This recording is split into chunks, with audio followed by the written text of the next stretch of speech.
ఈ మునగాకు తినడం వల్ల మన హెల్త్కి చాలా మంచిది. ఈ మునగాకులో ఎక్కువగా ఐరన్, కాల్షియం, పొటాషియం ఎక్కువగా ఉండుద్ది. అలాగే ఇది టైఫాయిడ్ జ్వరానికి, మధుమేహానికి, రక్తపోటుకి ఎక్కువగా ఉపయోగపడుద్ది. ఇవాళ మనం రెడీ చేసేది మునగాకు పప్పు కర్రీ. ఇప్పుడు మనకు కావాల్సింది, ఇప్పుడు కందిపప్పుని తీసుకోవచ్చు, మునగాకుని పక్కన పెట్టుకోవచ్చు. ఇప్పుడు కందిపప్పుని తీసుకున్నాం కాబట్టి ఒక కుక్కర్ కానీ మామూలు గిన్నె కానీ తీసుకోవాలి. నేనైతే కుక్కర్లో చేస్తున్నాను. కుక్కర్ తీసుకొని ఇప్పుడు మనం తీసుకున్న కందిపప్పుని కుక్కర్లో వేసుకుంటున్నాను. ఇప్పుడు దీన్ని బాగా వాష్ చేసుకోవాలి. ఇప్పుడు మనం తీసుకున్న కందిపప్పుని బాగా వాష్ చేసుకోవాలి.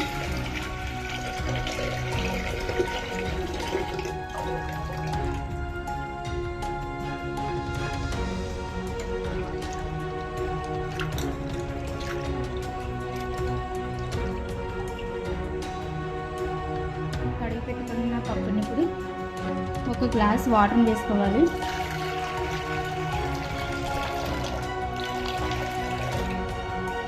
ఇప్పుడు మనం ఈ పప్పులో వాటర్ వేసుకున్నాం కాబట్టి ఇప్పుడు ఒక స్పూను ఆయిల్ కూడా వేసుకోవాలి. స్పూన్ ఆయిల్, కర చెంచా పసుపు, ఒక స్పూను జీలకర్ర. ఇప్పుడు మనం మూత పెట్టేసుకోవచ్చు. ఒక 4 విజిల్స్ వచ్చేంత వరకు ఉంచుకుంటే సరిపోయిద్ది. ఇప్పుడు మూత పెట్టేసుకోవచ్చు. మూత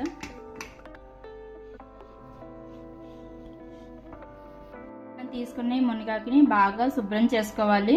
ఇప్పుడు లోతైన గిన్నెని తీసుకొని ఇప్పుడు నాకైతే మునగాకు 2 కప్పులు ఉంది. 2 కప్పులు వేసుకుంటున్నాను నేను అరకప్పుకి పప్పుకి. దీన్ని బాగా వాష్ చేసుకోవాలి.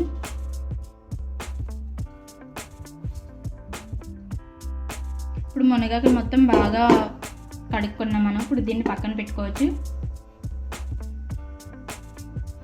మరి మూత తీసి చూద్దాం. పప్పు 4 విజిల్స్ ఎలాగో వస్తాయి కాబట్టి ఒకసారి మూత తీసి చూద్దాము. పప్పు బాగా ఉడికిపోయింది.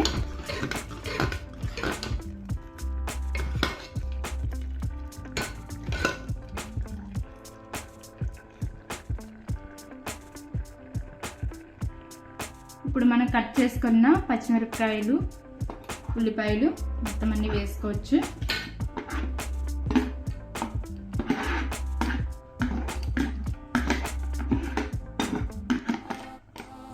ఒకసారి కలుపుకోవచ్చు.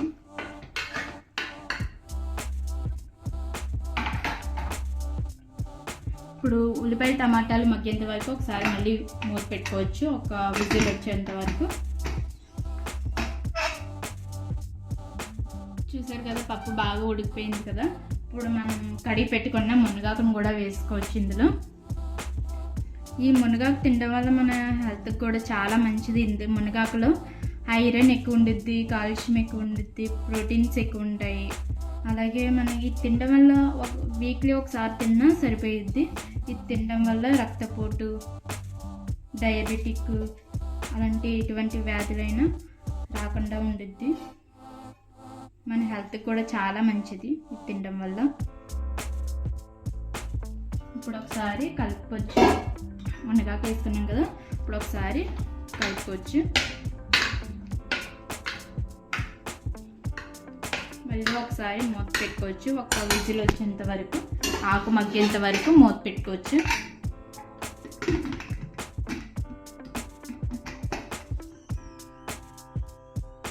చూసారు కదా, ఈ విధంగా ఆకు అనేది బాగా మగ్గిపోయింది.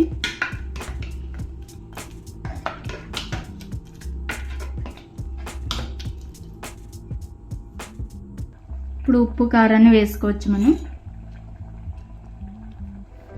చెంచా పసుపు,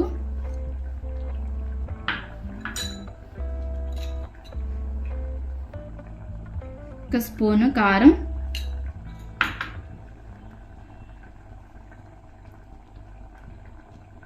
కొంచెం సాల్ట్, ఒక 2 స్పూన్లు సాల్ట్. ఒకసారి టేస్ట్ చూసుకొని వేసుకోండి. ఒకసారి కలుపుకోవచ్చు.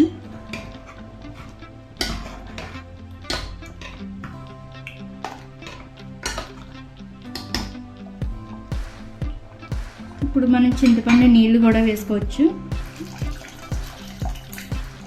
కొంచెం వేసుకుంటే సరిపోయిద్ది. ఒకసారి కలుపుకోవచ్చు. మళ్ళీ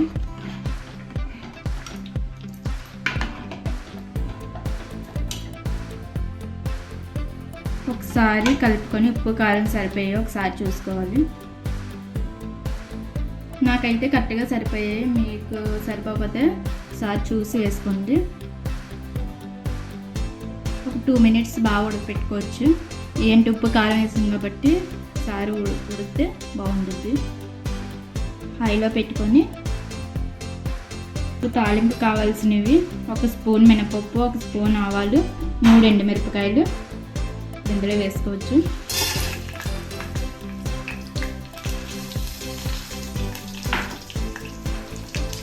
ఒక 3 రెమ్మలు కరివేపాకు.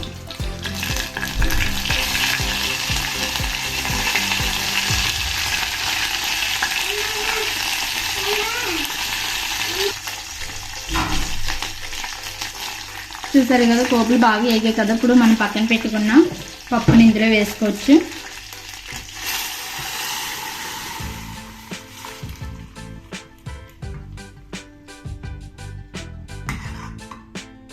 పప్పు రెడీ అయిపోయింది.